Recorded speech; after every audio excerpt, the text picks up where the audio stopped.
আমরা কথায় কথায় বলতাম যে রাম রাজ্য, কিন্তু বর্তমানে যে পরিস্থিতি তৈরি হচ্ছে তাতে নাকি রাবণ রাজ্য তৈরি হয়ে যাচ্ছে। আমাদের সঙ্গে আমাদের অপর অতিথি রয়েছেন বিশ্ব হিন্দু পরিষদের দক্ষিণবঙ্গ প্রান্ত সম্পাদক চন্দ্রনাথ দাস। আপনাকে স্বাগত জানাবো রিপাবলিক বাংলাতে। চন্দ্রনাথ বাবু, আমরা তো প্রত্যেকেই রাম রাজ্যের স্বপ্ন দেখি, কিন্তু সেখানে এই রাবণ রাজ্য কেন তৈরি হচ্ছে?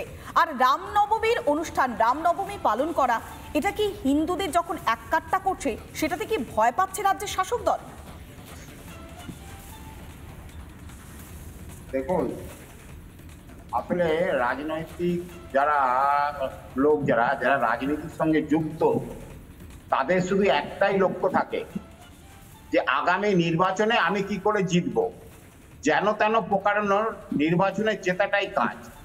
তাই সাধারণ মানুষ যেটা চাইছে, সাধারণ মানুষের যেটা ইচ্ছা, স্বতঃস্ফূর্তভাবে যেটা সমাজে এখন বেরিয়ে আসছে, তো সেটাকে আর অন্য ঘুর পথে অপব্যাখ্যা করছে যাতে মানুষ বিভ্রান্ত হয়। আর সমাজের মধ্যে এমন একটা আতঙ্ক তৈরি করতে চাইছে যাতে সাধারণ স্বতঃস্ফূর্তভাবে মানুষ যাতে ধর্মের পথে না যায়। তারা যে সমস্ত কাজগুলো করছে আর সেগুলোর দিকে ডাইভার্ট করে দেওয়া, যে অন্যায়গুলো তারা করছে সেটাকে ডাইভার্ট করে দেওয়া, এটা আর এখন বর্তমান সরকারের লোক। বাবু, বারবার বলা হয় যে আমাদের গোটা দেশ সর্বধর্ম সমন্বয়ের দেশ, আমাদের বাংলাও সর্বধর্ম সমন্বয়ের রাজ্য, কিন্তু সেখানে সর্বধর্মের সমন্বয় কি আদৌ হচ্ছে? না, এখানে সর্বধর্ম সমন্বয়ের প্রশ্নটা সরকার কোথায় করছে? সরকার তো একতরফা ভাবে একটি সম্প্রদায়কে তোষণ করছে। তাদের অনুষ্ঠানে যাচ্ছে, তাদের অনুষ্ঠানে গিয়ে তিনি বলছেন আমি তোমাদের সাথে আছি।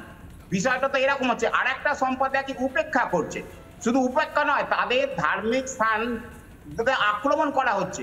এই হিরণময়ানন্দ কদিন আগে আপনি দেখেছেন ঘাটালে একজন সন্ত ভাগবত পাঠ করছিলেন, ভাগবত পাঠ করার পথে আর রাস্তায় পায়চারি করছিলেন, আর কয়েকজন মুসলিম দুষ্কৃতিবাদী তার চুল জটা কেটে দিয়েছে, গলাতে ফাঁস লাগিয়েছে।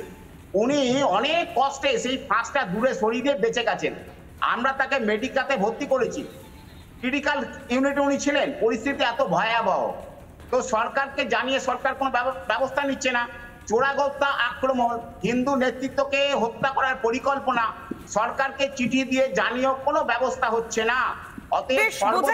আমরা বারবার যতই মুখে সর্বধর্ম সমন্বয়ের কথা বলি না কেন, বাস্তবে রাজ্যের শাসক দলের যে ভূমিকা, তাতে সেই সর্বধর্ম সমন্বয় আদৌ হচ্ছে না।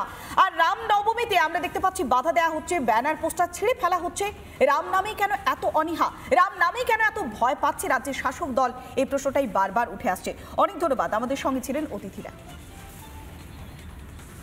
একদিকে যখন রামনবমী পালন করা হচ্ছে, উদযাপন করার জন্য প্রস্তুতি তুঙ্গে, সেখানে পুলিশের নিরাপত্তা যেমন আঁটোসাঁটো করা হচ্ছে, কিন্তু শাসক দলের একটা বিরোধিতার যে মানসিকতা, তারই কড়া ভাষায় নিন্দা করছেন বিরোধী দলনেতা শুভেন্দু অধিকারী। শুনুন একবার। পিজির সামনে ধ্বজ ছুটছে হিন্দুদের, ফেলছে কোথায়? গার্বেজ ফেলার গাড়িতে। স্বামী বিবেকানন্দের গেরুয়া ধ্বজ, স্বামী প্রণবানন্দের গেরুয়া ধ্বজ, সেই ধ্বজকে ফেলার জায়গা হচ্ছে কলকাতা কর্পোরেশনের নোংরা ফেলার গাড়ি, এবং হচ্ছে মুখ্যমন্ত্রী নির্বাচন কেন্দ্রে।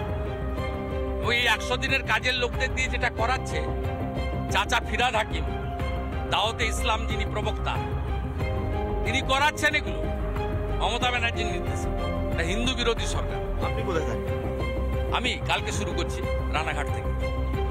6 তারিখ সকালে রাম মন্দিরের শিলান্যাস, নন্দীগ্রামের প্রসিদ্ধ জানকীনাথ মন্দিরে রামচন্দ্রের অভিষেক, বিকেল 3টা মেছেদাতে মহার্যালি 25,000-এর, সন্ধ্যে 6টা এন্টালিতে মহার্যালি 30,000-এর, সন্ধ্যে 8টা বন্দর কলকাতায় মহার্যালি, রাত্রি 9টা ভবানীপুরে রাম মন্দিরে আরতি, 7 তারিখে শ্যামপুরে র্যালি, মূর্তি ভেঙেছিল যেখানে, 8 তারিখে গতবারে এগরায় পাথর ছুঁড়েছিল, আমি র্যালিতে থাকবো, পাথর ছুঁড়ে দেখা।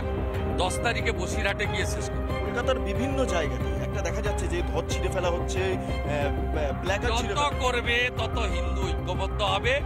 6 তারিখে দেখতে পারবে।